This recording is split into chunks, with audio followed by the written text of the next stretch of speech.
Thor's Wonderful Journey. One morning, Thor asked Loki, the fire god, if he would like to go forth with him to Utgard, the stronghold of the giants, where he was going to try with his mighty hammer to conquer those fierce enemies of Asgard. Loki was glad to go with him, and the two gods started forth in Thor's chariot, drawn by two goats. Thor often went on a journey, so the dwellers in Asgard did not wonder to see him getting ready for a long drive. As Thor and Loki drove along, the heavy chariot rattled and made the thunder echo among the hills. People in our world, down below in Midgard, heard the rumbling and said, "What a heavy thunderstorm! How the thunder crashes and rumbles." Toward evening, the travelers stopped at a peasant's hut, and Thor, alighting from his chariot, went to the door of the house to ask for shelter for the night. "I will gladly give you a room, but I have no food in the house," said the man who opened the door. "Oh, never mind that," said Thor. "I will provide the food." So Thor and Loki stopped for the night at the peasant's hut. They found the family within: the man, his wife, and two children, a boy and a girl. All looked on in great surprise to see Thor kill his two goats and cook them for the evening meal. "Eat all you wish of the meat," said Thor, "but be careful not to break any of the bones. Throw them all into the two skins which I have spread upon the floor." Now, the boy, whose name was Thialf, wondered why Thor would say this, and as he happened to have a piece of the leg bone, he thought there could be no harm in breaking open, to get out the soft marrow to eat. Thor was just then talking to Loki, and did not notice what had been done, but next morning the boy learned a lesson that he never forgot. When Thor was ready to start off again next day, he held his magic hammer over the skins in which lay the bones.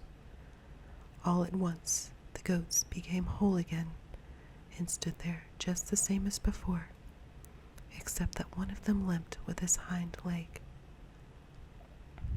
Then the young Thialf knew why Thor had told them not to break the bones. At first, when he saw Thor's angry face and how he grasped his hammer, the boy was frightened and wanted to run away. But soon he remembered it would be cowardly to do that, so he went to Thor and asked his forgiveness. Now the mighty thunder god, though often angry, was always just and kind. After scolding the boy as he deserved, he freely forgave him and said that he and his sister might go along with Loki and himself on their journey. The four started off after saying goodbye to the peasant and his wife, leaving in their charge the chariot and goats, for it seemed best to finish the journey on foot. At nightfall, they entered a thick forest through which they wandered on for miles, when all at once they came upon a house, and a strange-looking house it was. The wide front door opened into a big room. At the left was a small room, and just opposite the front door were 4 long, narrow rooms. The travelers wondered to find a house in the depths of a forest, but they were glad to have shelter for the night, and all lay down for a good rest. Soon after midnight, they were awakened by groans and strange sounds, and the earth began to tremble. Thor's and his companions into the farthest room, grasped his hammer, and stood on guard by the door. At daybreak, he started forth to find out what had caused the noise. He had not gone far when he came upon a huge giant lying on the ground asleep, and Thor found that he was making the earth tremble with his snoring, which must have been the sound they had heard in the night. While Thor was looking at the giant, he awoke and spoke to the god. "Ho ho, I think you, little fellow, must be Thor, of whom I have often heard, but really, I did not think you were quite so small. Now the sun is up, and I must be off, but where is my other glove? Oh, here it is, on the ground." And the giant stooped and picked up his glove, which was the very house in which our 4 travelers had spent the night, with the big front door where their hand went in, the thumb for the one side room, and the 4 narrow finger rooms opposite the door. "If you are going my way, you may come along with me," said the giant. So they journeyed together for 1 day, but even mighty Thor could hardly keep up with the giant's long strides. When the night came, the giant stopped under a large oak tree and said, "I am going to sleep. You may eat your supper if you wish. Here is a bag full of things." Saying this, he fell asleep and was soon snoring. But when Thor tried to open the bag of food, he could not untie the cord. This made him angry, for the giant had tied up their food with his own. He looked at the huge figure lying before him in sleep, and when he thought what a mean trick the giant had played upon them, Thor seized the magic hammer and threw it at him. "Did a leaf fall on me?" said the giant sleepily. "Have you eaten your supper yet? Well, I am going to sleep again." And soon he was snoring louder than before. Thor grasped his hammer tighter than ever and threw it with such strength that it seemed as though it must surely have killed the giant. But again he rubbed his eyes and said, "I thought an acorn fell on my head." He had hardly spoken when he was asleep again. Then a 3rd time Thor hurled his hammer with all his strength, and it seemed to hit his enemy in the forehead and was buried out of sight. But the giant only said, "I think there must be birds overhead in this tree. I thought a feather dropped down on me. Are you awake, Thor? I think we'd better be going on with our journey, and if you're bound to go to Utgard, I will show you the way, but I advise you to go home instead. You will find bigger fellows than I in Utgard."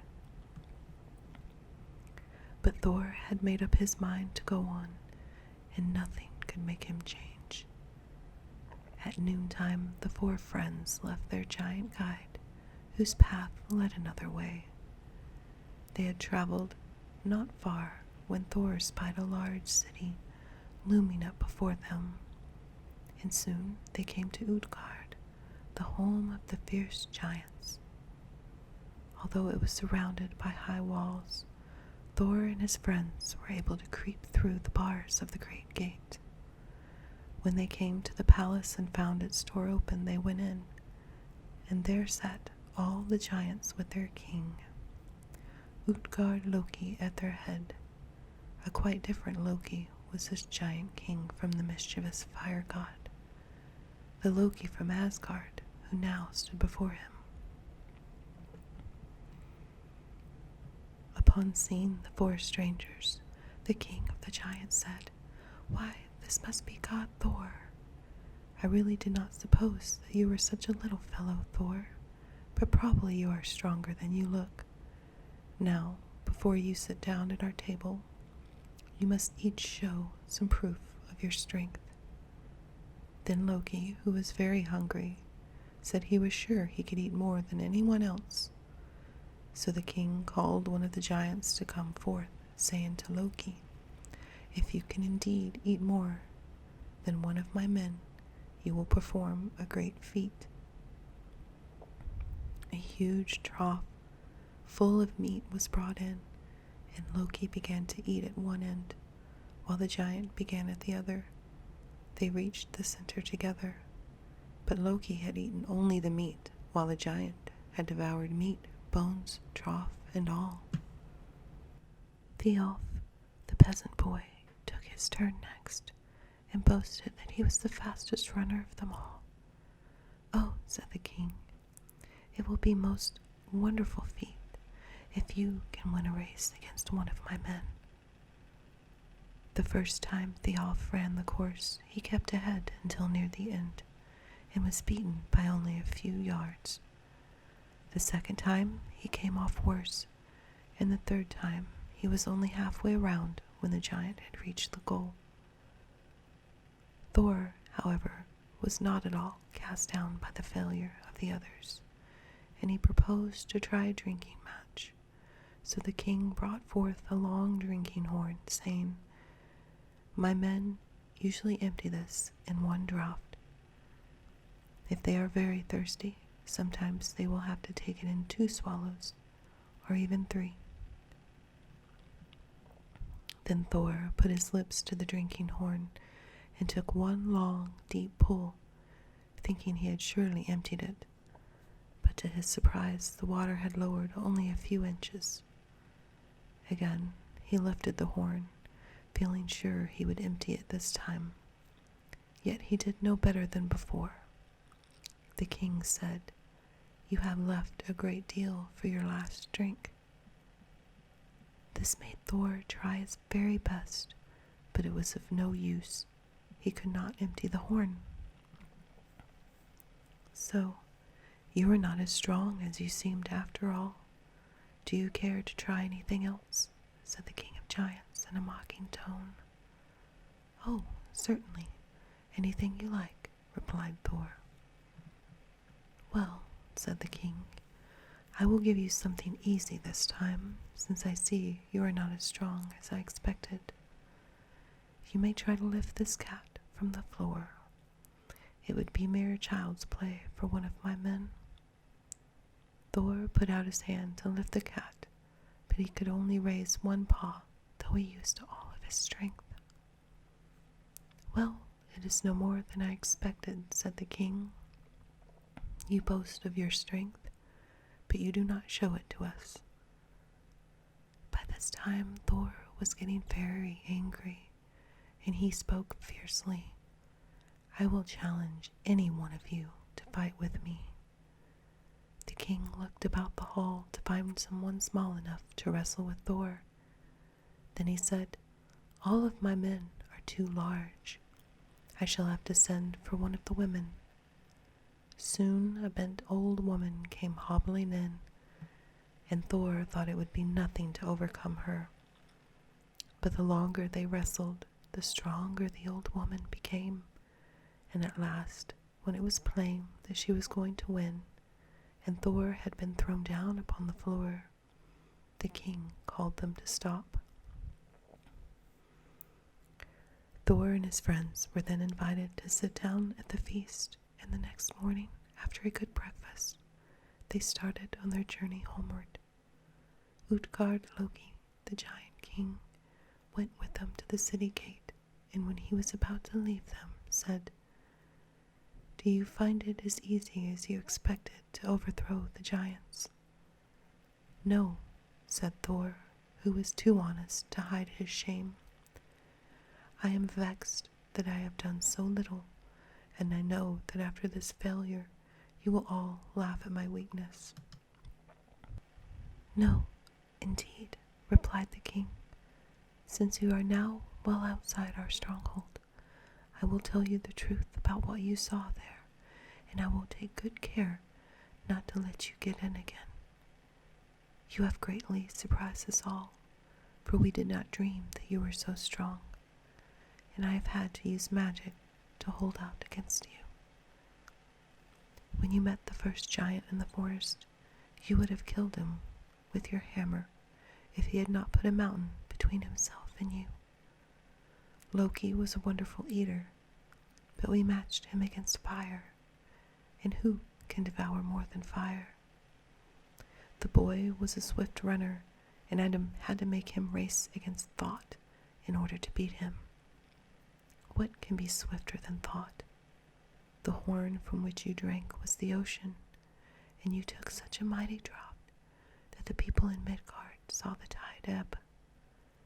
It was really not a cat you tried to lift, but the Midgard serpent, and you pulled him so far that we feared he would let go of his hold. Then you wrestled with old age, and who is there that can overcome old age? With these words, the giant king vanished, and Thor, upon looking around, saw the city of Utgard was also gone. Then silently, but with many thoughts of these strange things, Thor and Loki, with the boy and the girl, made their way back to Asgard. The end.